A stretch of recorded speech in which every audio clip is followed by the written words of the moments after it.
This is the Everyday AI Show, the everyday podcast where we simplify AI and bring its power to your fingertips. Listen daily for practical advice to boost your career, business, and everyday life. One of the most challenging things about AI that no one talks about is not being able to talk about AI effectively. And I think that there's three main reasons for this. Number one, the tech changes faster than literally anyone can keep up with, even someone that talks about AI every day, like myself.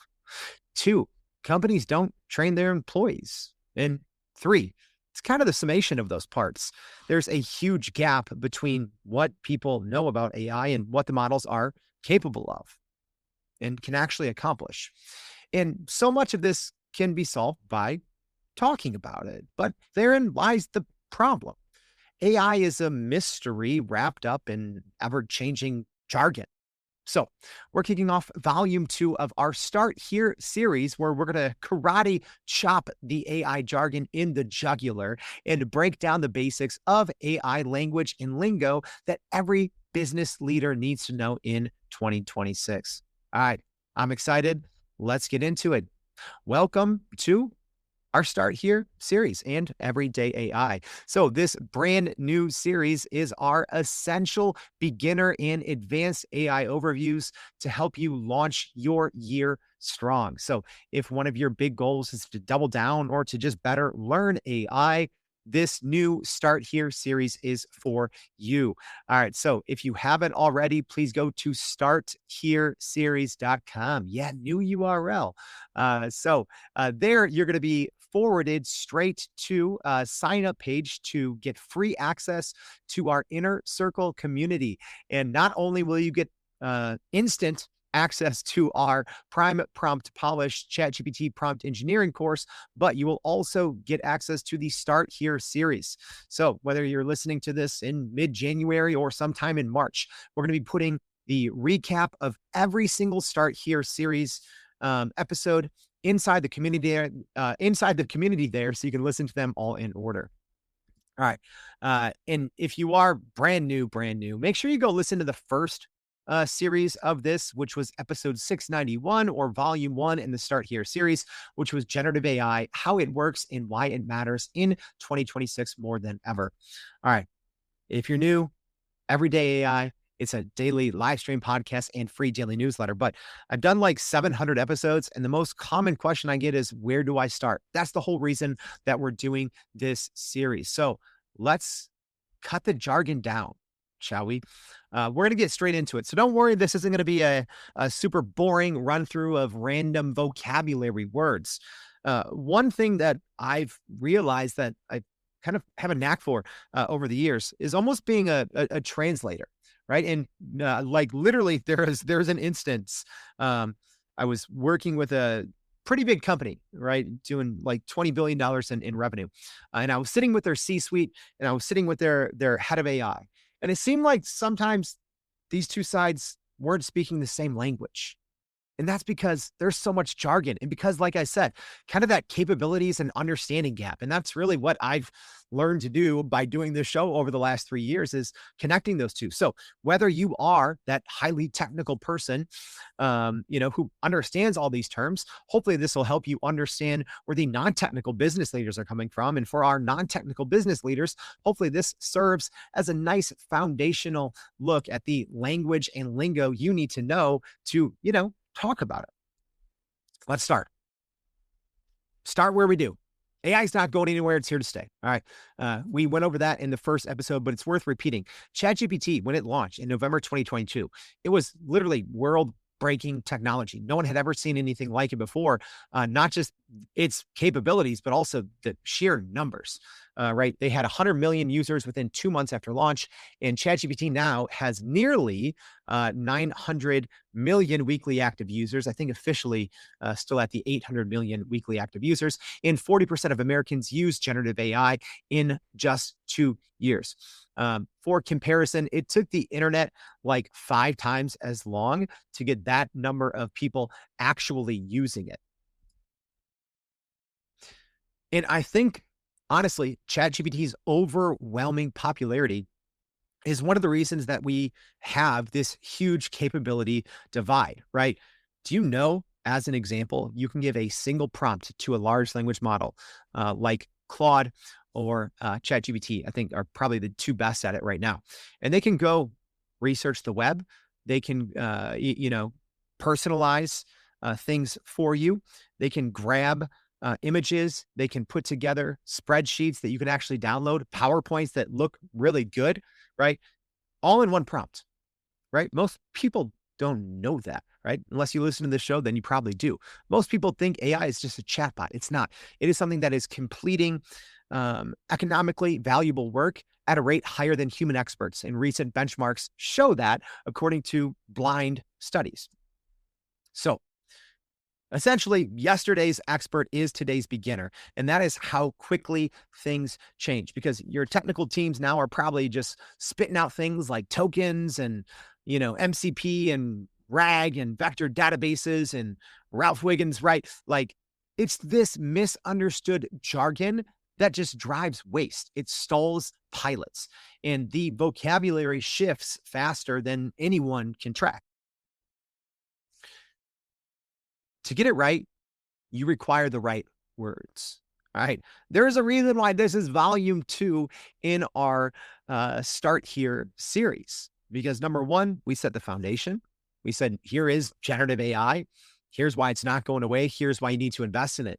And the next thing is you have to be able to communicate effectively about it. All right. Because they require the right words. You can't evaluate vendors or manage risk alone, right? You need to bring your technical teams together with your people leading change management, with your HR, with your marketing, with your sales. You all need to be able to speak the same language. And this is the new business terms, right? MCPs and A2As are the new KPIs. They are. So you have to be able to translate AI phrases into things that move the needle for your company. This is ultimately, at least when we look at most large language models, and I'm assuming if you're listening to the show, you're either using them on the front end or the back end or both. But this is all it comes down to. There's a prompt, there's an action, and there's an outcome. All right. So humans prompt a large language model. Hopefully you're using our prime prompt polish context engineering way, right? So again, go to starthereseries.com, get free access to our new and updated PPP course that teaches you how to get the most out of a large language model. But it starts with human prompting a large language model. Then the model will kind of go on with the task. It'll summarize, search, or draft. And the model will read the prompt inside of its context window. And it works within the confines of its architecture, right? So much of the outcome is not even decided by the prompt. It's decided by you using the right model, the right mode, for the right reason, for the right task, right? But essentially, the model reads the prompt the human puts inside of its context window. People, you need to understand things like context window. You need to understand tokens, and we're going to be going over that today. Then the model retrieves whatever data that it needs to be a helpful assistant and respond to your query, right? It's now models are agentic by nature, right? Agency, they make decisions on their own to accomplish a goal, which includes using different tools in their arsenal, retrieving data on their own, exploring multiple pathways and going back and saying, oh, this wasn't the right one. And then they output a result. And then the humans hopefully observe what the model did. They trace the paths that it took. They verify the information, and then they use the outcomes. That's essentially, right? If you're like, well, how does AI even work? There you go, right? From prompt to action to outcome.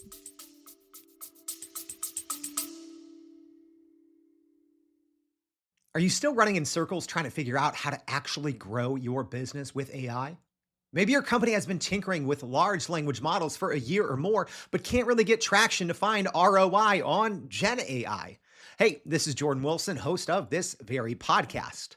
Companies like Adobe, Microsoft, and NVIDIA have partnered with us because they trust our expertise in educating the masses around generative AI to get ahead.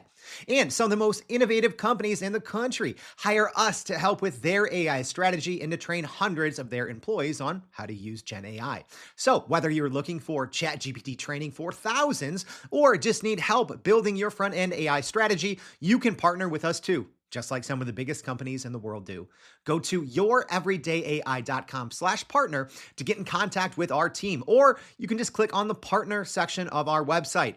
We'll help you stop running in those AI circles and help get your team ahead and build a straight path to ROI on Gen AI. And this is the foundation for every AI term out there. All right. And we did cover this last one. So this is the 30-second refresher from volume 1 in this series. So generative AI systems, they generate something, right? Whether that's text, images, code, video, music, right? Generative AI is not just chatbots. It is now everything. Large language models, which fall under, kind of the generative AI umbrella. They generate responses by predicting the next word or token in a sequence. And they do that, whether they're using the GPT technology, which is what most of today's large language models are built on top of. Some of the, image models use diffusion technology, which is essentially they kind of fill in the dots, right? Where large language models use more kind of next word or next token prediction. And most current AI products that you use, right, they're just wrapped around these other products, right? So essentially, you have 3 big AI labs that dominate, right? You have Anthropic, you have Google, you have OpenAI. And their models, Anthropic Claude, OpenAI's ChatGPT models, so the GPT models, and then you have the Google Gemini models. And you're like, oh, wait, what about Microsoft Copilot? Well, they did just start making some of their own models, but for the most part, Copilot just uses the OpenAI models. They use a little bit of Anthropic's models as well inside of their Microsoft Copilot 360. Or 365, sorry. Left out. That was Microsoft Xbox 360. So a lot of this other software that you use, most people don't know this, right? They're not out there creating their own models. They're not competing with OpenAI. For the most part, if you're using any AI product, and there's literally hundreds of thousands of AI products out there, right? Pieces of software. For the most part, they're using one of those 3, probably. There's other smaller AI labs, but for the most part, those are the 3 that dominate. And essentially, these models that we use, they don't technically understand our words, right? The human who inputs the words, those words get translated to tokens, and the model itself, it doesn't think in words. It thinks and produces in tokens and then converts it back. So there's almost like it's kind of like when you go into a new country, you have to convert your money. And then when you leave, you got to convert it back. It's the same thing, right? When I'm giving something to a large language model, it's converting that to tokens, right? Which helps it truly understand what I'm trying to say because it doesn't understand words. It converts everything to tokens, right? Which is why sometimes, how you communicate with a model in the same way of how you communicate with your teammates to get the most out of AI, how you communicate with the model is very important, right? An example that I've given before, the word just, right? Context matters. The word just can be tokenized by a model. Just the single word just, 7 different ways the last time I checked, right? Something can be just. You can use just as a qualifier. I just want to talk. Right? There's like so many different meanings for words.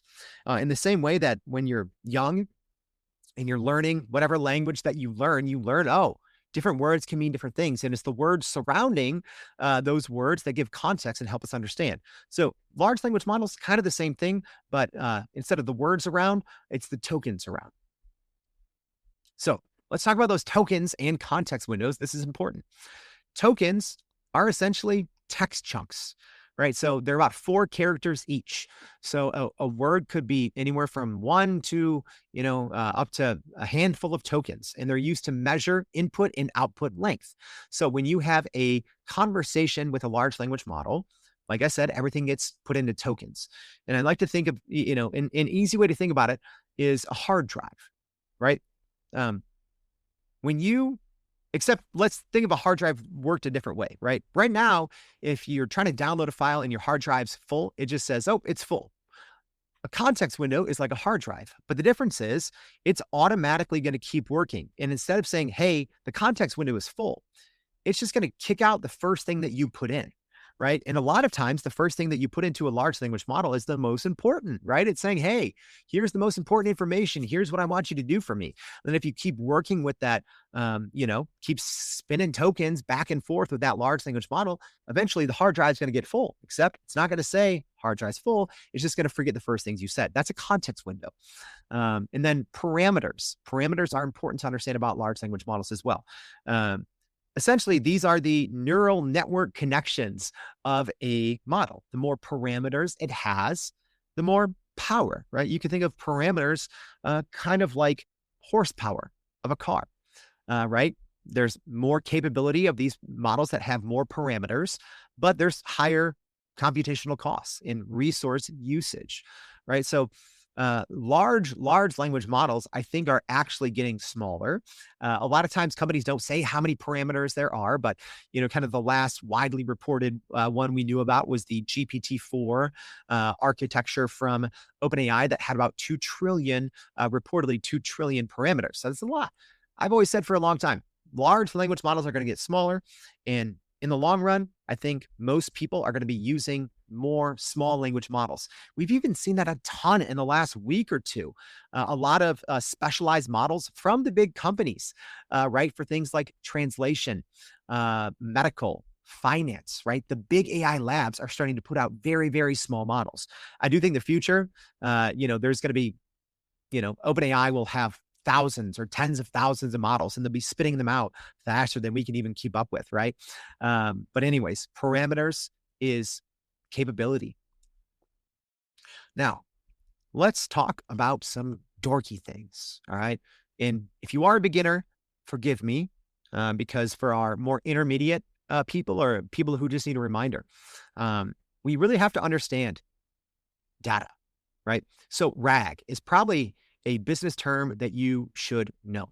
And I think RAG, traditional RAG as we know it, is going to very much change, right? I'm not going to say RAG is going to go away, but RAG is retrieval augmented generation. And that's where a model can retrieve relevant documents and then it grounds its responses using that retrieved content, right? So when, as an example, before ChatGPT came out, the GPT technology was available and many businesses used it. And then they essentially used retrieval augmented generation to kind of wrap OpenAI's responses in their business data. So embeddings are also something important to know.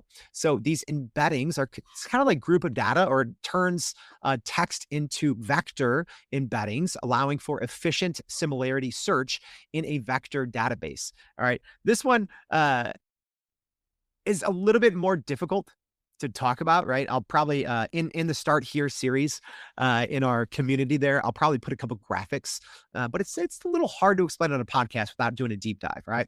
But essentially, text is split into smaller segments or chunks before the embeddings happen, and then the chunk size and the overlap settings control how it's done. So good chunking splits information logically, so answers include the right context and details, and bad chunking breaks up context or combines unrelated info, leading to wrong or incomplete answers. So this is much more relevant for companies that are building with with large language models on the back end, right? So when I say back end and front end, if you're using a large language model on the front end, you're going to chatgpt.com and you're using that ChatGPT interface. That's a front end user, or Claude.ai, right? A back end means that you maybe have a team of developers, or even now non-technical people are obviously using large language models on the back end, but you're using the company's API. And so essentially you're using their technology. And when you're doing that, a lot of times, then you might be working with RAG, these vector databases, chunking, all of that. So if you're a front end user, you don't have to worry about that as much, but you should know what RAG is, right? RAG is what makes those queries kind of, as they go off to the large language model, makes them much more accurate. It reduces the likelihood and the prevalence of hallucinations when you are first interjecting your company's data, your secret sauce, how your company thinks, right? All that important stuff that helps new hires and people that have been at a company for a very long time make good decisions. It also helps large language models make good decisions. And large language models are obviously changing. They started as a helpful assistant. in that little chat window, and there's nothing else they can really do. Now, models are agentic by nature. All right. I like to say we have our old school transformer models, and then we have our newer reasoning models. Even though these reasoning models are still built for the most part on the transformer technology, the generated pre-trained transformer, GPT technology, right? I like to say we had more of these, old school transformer, helpful assistant chatbots. Now we have more autonomous workers, right? These models now, specifically, anything from Claude in the 4.5 family, so Opus 4.5, Sonnet 4.5, Haiku 4.5, and then with Google Gemini, all the Gemini's new models, are hybrid or can think, right? So they can either give you that kind of next token prediction, or they can think about it, right? They can be agentic in nature, or sometimes they think if they need to think about it, or they just think and they're like, all right, I'm going to spit out an answer. And then with OpenAI's models, for the most part, aside from the default one, right? But, make sure, that's why I always say, if you're using a model, make sure you're using a model that thinks, because these are models that can call tools, right? They can decide, hey, this user is asking me about something that might be a little old in my training data, or the data that the model is built on top of might give old or outdated or wrong answers. So an agentic model can decide, I'm going to call a tool, and it can trigger functions like search, going through your email, letting the agentic model interact with external services, right? You have these things called connectors, which, it's kind of like RAG Mini, right? Retrieval augmented generation, but a very simple version, right? It used to take a lot of smart engineers and usually 6, 7, 8 figures to get RAG. Now you can get a very simple version in a couple of clicks. Most large language models on the front end call those something like connectors or apps, right? So you can connect things like your email, your calendar, your SharePoint or your Google Drive, your OneDrive, things like that, Salesforce, Slack, right? And then all of that invaluable, like all of that data that your company needs and uses, that you're like, man, 2 years ago, it was so hard to work with that. Now it's there almost automatically, right? With these connectors. You also have MCP. This is the Model Context Protocol.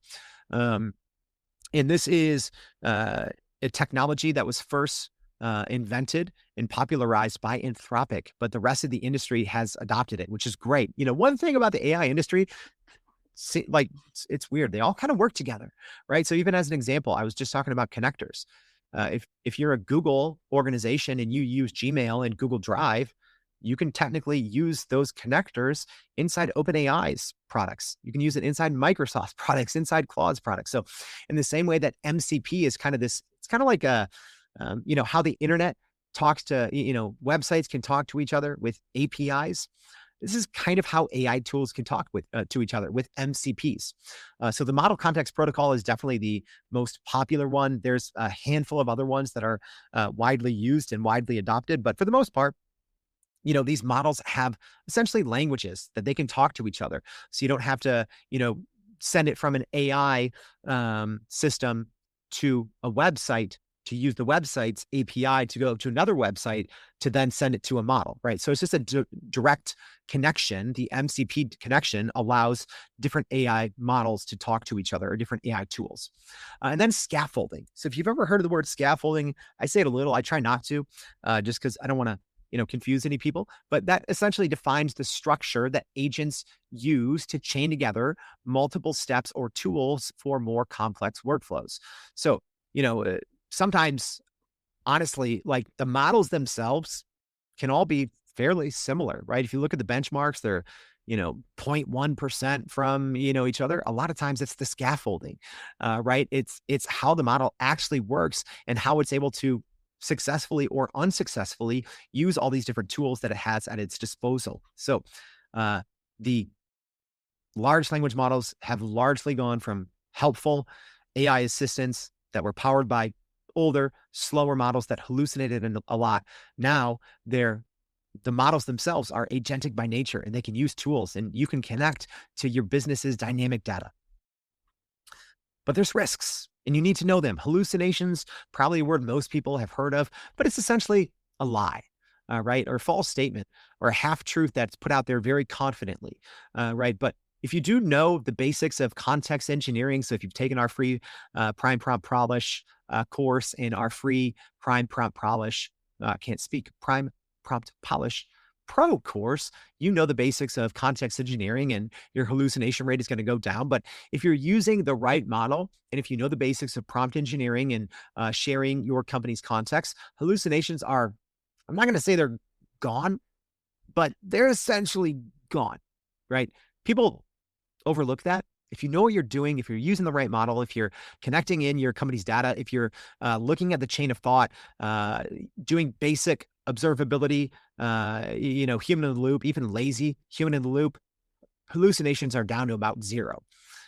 Prompt injections, you have to look out for those, especially as we have agentic browsers, right? So these are browsers that are run by an AI agent, and they can go browse the web for you and interact with interfaces on the web, with graphical interfaces, click drop downs and fill out forms for you. But there's prompt injections, right? So there's prompt injections that get into training data, which impacts the models themselves. But on the agentic side, for agents or agentic browsers, there's prompt injections on web pages, right? And some of the earlier agents and agentic browsers didn't have great safeguards against those, right? So, as a agent, right, a simple example, I could put something on my website. So if an agent or an agentic browser was trying to use it, and I could say, hey, go to this site and, buy 100 boxes of cereal, put it in your Amazon cart or something like that. That's a very safe and happy prompt injection, right? It's not causing a lot of harm. It just tricked the model or an agentic model into doing something that it didn't intend to. But there's obviously very harmful and unsafe, prompt injections, just like there's phishing emails and all these, scams that have been going around, with malicious links and all that. The same thing, models have risks. So companies need to understand and talk about guardrails. That's when you combine human-made policies and filters to enforce safety and prevent misuse. All right.